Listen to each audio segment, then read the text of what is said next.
So this video might be a little bit short, but I just wanted to explain to everyone kind of my background as far as why I am a trainer and why I'm a gym owner and why I'm basically doing everything that I'm doing. So let's just get right into it.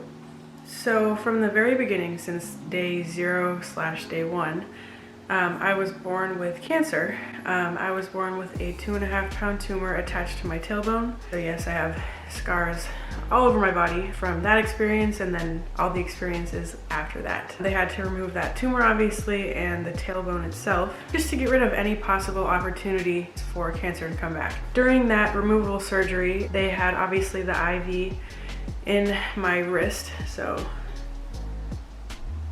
they had the IV in my wrist. So it was like right here. And that IV slipped out of my vein and went through my bloodstream, giving me 3-degree calcium burns all up my arm. So it started, when it first happened, it was from here all the way up my forearm. And it looked like an ice cream scooper just scooped out my arm. But now it has shrunk just to this little, let me see if it shows, this little scar, come on, there we go.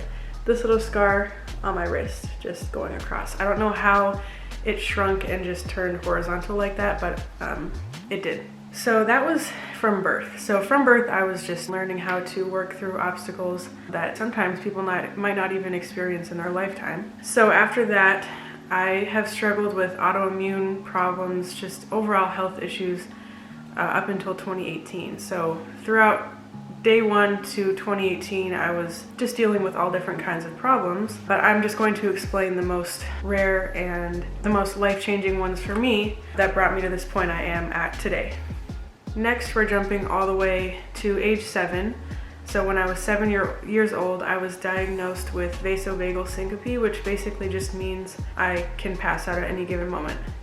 Not anymore. For example, when I saw blood, I got overheated, scared, shocked, stressed, something hurt me really bad, I would just pass out. And so that happened when I was 7, and that took me up until age 15. I struggled with that for 8 years. In 8th grade, there was a period of time where I was just passing out every night. And we couldn't figure out why at first, but it turns out it was just my stress taking over my body. It caused me to pass out literally every night after dinner. Through those years, so from 7 to 15, I had also, on top of vasovagal, some other issues ranging from when I was age 10. I was having really bad knee pains, and one of the doctors was like, let me just check your hip to see if that has any correlation as to why your knee is hurting. And it turns out the ball on top of my femur was slipping off. So it was like this, and then it was just starting to slip off. And he said you need to get surgery now because if by chance it does slip off, you're gonna have to get a hip replacement surgery, and you can't get those until you're 21, and I was 10. So I got that surgery. I found that out on a Wednesday night, and then that next Thursday morning I got the surgery, so it was super last minute. The right side about that was I was supposed to eat a lot of high salt foods before the surgery so I could drink a lot of water. So that night I got McDonald's. The morning of, I got a slice of cake for breakfast, chips, a croissant, I was eating. So that was the bright side of that. I like to look at the bright side of things, and that was definitely a good moment for me. So that recovery for me took 12 weeks, 6 weeks on crutches and 6 weeks off crutches. At that same time, I just started playing ice hockey. So I started playing when I was 10 years old. I was super into it because I was just starting out, and obviously my hip surgery made me wait about 12 weeks. I mean, not including the surgery and everything, but about 12 weeks to get back into it. So that was pretty difficult just because I was impatient and I really wanted to get back on the ice. Not too long after that, I had another episode of vasovagal. I got overheated at my friend's house. We were dancing and playing and stuff, and I got overheated, passed out, and when I woke up, I couldn't feel my legs. That lasted for 3 weeks. I just couldn't feel my legs. So we went to the hospital near us, and they said that this virus settled in my knees, and that was causing me to lose movement in my legs, or lose feelings in my legs too, and they said they have no cure for it, and they don't know if I'm ever going to be able to walk again.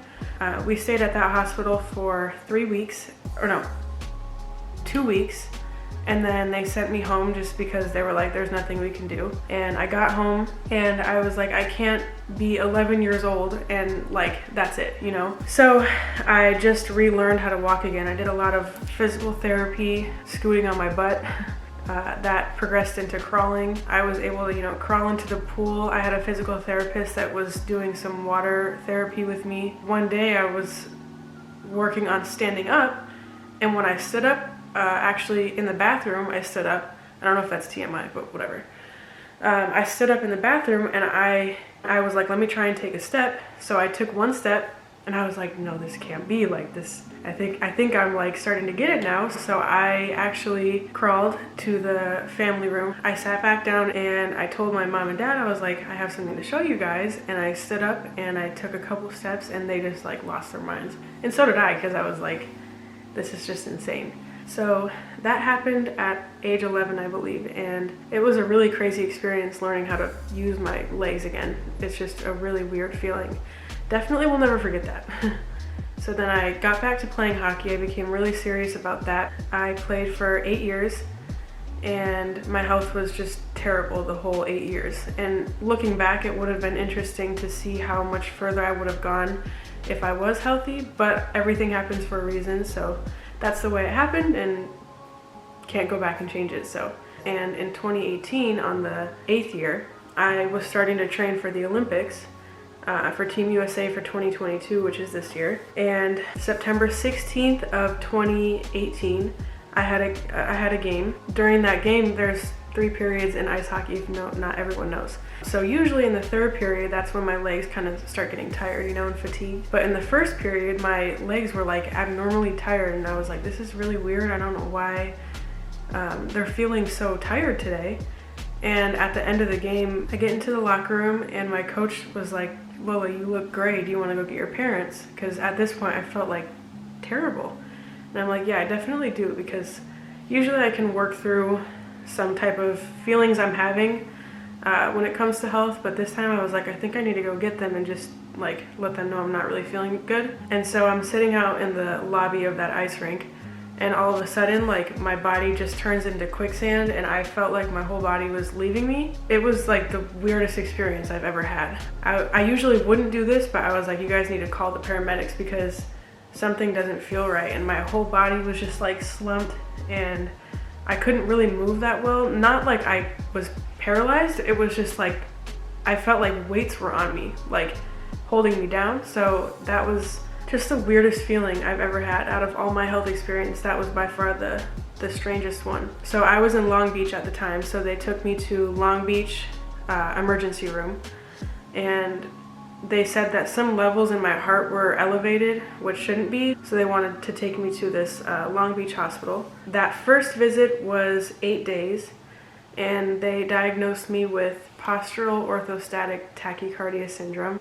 Shortened version is POTS, so I'm just going to say POTS because I definitely don't want to say all of that every time.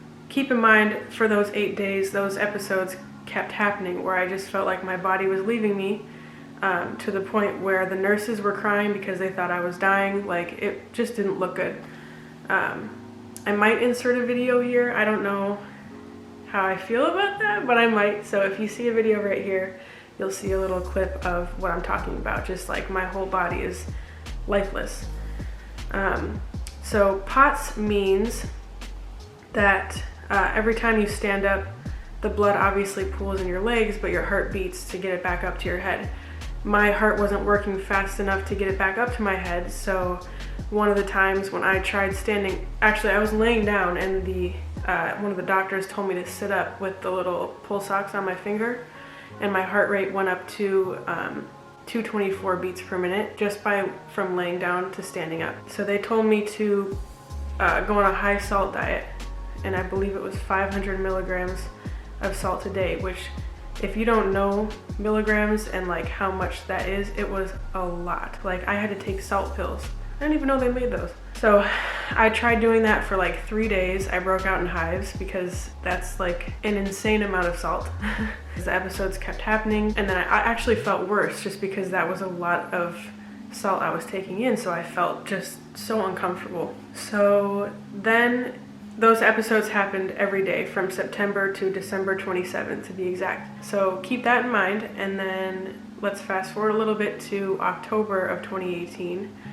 I had a really scary episode on the day before Halloween. I was trying to walk up the stairs to get my mom to tell her I wasn't feeling good, and I couldn't make it, so I like slid down the stairs, which now is funny to like think about, but in the moment it was like terrible. But yeah, I was laying at the bottom of the stairs. Then I felt like someone was pressing down on my chest really hard, which was pretty scary. And the paramedics, we call them, they came and did some tests and stuff. I mean, did what they could do. We went to the emergency room. The doctor said there's nothing that they can do, so it's our choice to stay here if we wanted to or just go back home. And I was like, we all agreed to just go back home, because it's like, if they're not gonna do anything, then I mean, what's the point? Then after that, we called the paramedics again the day after Halloween, and they took us to the hospital near us because my mom was like, we just can't keep doing this. So I stayed overnight for 2 days at the hospital near me, and during those 2 days the doctors were calling different hospitals to see who could take me and who could help me with my issue. No one wanted to take me. UCLA didn't want to take me because they said that they're not sure how to help me. Yeah, so I had to end up going back to Long Beach, that Long Beach hospital, and that visit was 13 days. And those episodes started getting worse in those 14 days, ranging from 8 minutes to 20 minutes of me just like basically looking dead. The doctors on the 14th or 13th day, they came in telling me what the problems were, but the thing is that they told me that the diagnosis is a gray area for them, so they can't really help me. And when I heard that, I started getting angry, because it's like every single time doctors have told me like they're not really sure, you know. Obviously we leave that hospital, we go home, those same episodes keep happening. My family and I start seeking help from all different kinds of people. I believe my dad stumbled across a natural holistic doctor. We go there. I was skeptical because I'm just skeptical of all doctors because of my experiences. And he was like, I'm 99% sure that I can heal you. And I was like, all right, like, that's what they all say. Like, let me see what you really mean, you know? And he did some tests, and he came back with like 4 pages worth of issues that I was struggling with my whole life, from gut infections to Epstein-Barr, which is chronic fatigue, Babisi disease, and just all different, like just super different, a wide variety of things that I just never expected to obviously have, because no one told me. So he gave me a whole bunch of supplements, vitamins, natural medicines and stuff.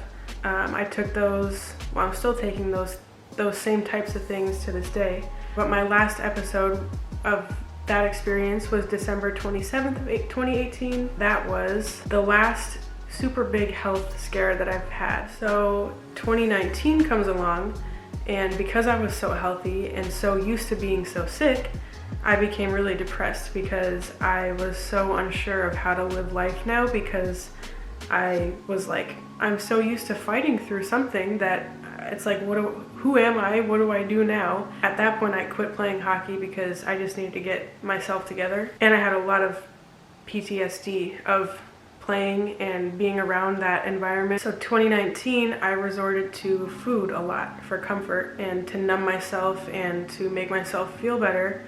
I was binge eating like crazy. So I gained probably, well, from this point that I'm at now, I was like 35 to 40 pounds heavier than I am now. And I'm not tall, so I don't know where that weight went, but it was like I looked like a snow globe. So, and obviously that did not help my situation at all, because then I was feeling super low as far as my self-esteem, and putting in foods that you know aren't that good for you and aren't going to benefit your health, like that also didn't make me feel good. My skin didn't look good. Everything was just affected by it, obviously, my mood. So that was accumulating over the whole year of 2019. And end of 2019, I was like, I have to change this because I'm going down a bad path. And so 2020, I set the intention of losing that weight and, you know, starting my health and fitness journey and just learning as much as I can about health and fitness, because I've been involved in health my whole life, and I want to learn how to improve my health by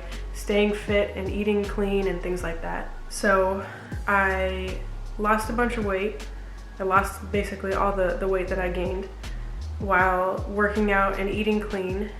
And from that point, I was like, I really enjoy doing this. So I became certified through NASM to become a personal trainer. And from that point, I just really stayed focused, and I was really driven on helping other people and, you know, being there for them, because even though I had and have an amazing support system, I still felt really alone just because no one really understood what was happening with me, and no one could understand because they weren't me. And because I've been through so much, I felt that I was able to relate to people, like a younger crowd because I am young, and an older crowd because I've been through things that sometimes even older people might not experience. And on top of that, I was around doctors and adults my whole life, so I can relate to them. So I was staying really consistent all from June of 2020 to up until this day. And yeah, just really working hard to find clients and to, you know, find people to help better themselves, which also helps me improve myself. That was doing really well. I saved up a bunch of money, and in April of 2021, I opened up Lola's House, which is my private training facility ranging from sports performance to general fitness, recovery services. I work there, obviously, I'm a trainer there, and I have 3 other trainers that are working there as well. And we all kind of have similar specialties, but unique to each other, unique to ourselves. My biggest thing at Lola's House is just to be like a family feeling, and making sure that everyone feels welcome and safe there, mentally, physically, emotionally, whatever you want to call it. So yeah, that is basically a shortened version of my life that I've lived, but just filled with many different experiences and obstacles that I'm so grateful that I have been through, just because it's totally shaped me into who I am and has helped me learn how to live life, you know, gratefully, and how to share that with others. So that being said, if anyone wants to train with me or my other trainers, please let me know. You can comment down below, you can go on my Instagram and text or DM me. I hope you guys enjoyed. I hope this helped you guys learn a little bit more about me, and there's more to come, so stay tuned, and I hope you guys have a great day. I hope you guys, that's a weird way to close a video. I'll see you guys in my next video. That's what I was trying to say.